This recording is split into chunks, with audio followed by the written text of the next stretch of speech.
Today we're diving into how to use the key features of TotalAV, one of the most user-friendly antivirus and cybersecurity tools out there.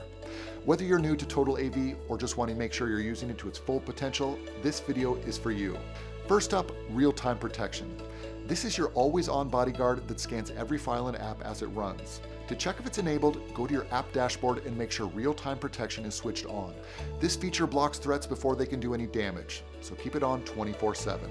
Next, let's talk performance. TotalAV isn't just about blocking viruses. It also helps keep your device running smoothly. Click on optimization tools to access features like Junk Cleaner, which removes clutter and temporary files. Startup Manager, which controls what software loads when your computer turns on.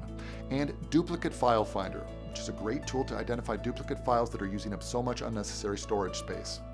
A quick scan here can make your device feel brand new. Next up is Total Web Shield, which protects your online browsing experience. This feature blocks dangerous websites, fake links, and phishing pages before they load.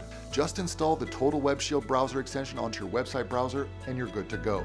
TotalAV is then jam-packed with a wide range of brilliant features for protection, including a super fast VPN which has a strict no-log policy, a password manager for securely storing all of your passwords, and an online ad blocker that stops ads on websites like YouTube and prevents your browsing habits from being tracked by advertisers. The greatest of all, TotalAV can be shared with your friends and family, so everyone close to you can stay protected. And that's a wrap on how to use the key features of TotalAV. If this helped, like this video and don't forget to follow for more tech tips. Got a question about TotalAV? Drop it in the comments and we're here to help. Stay safe out there.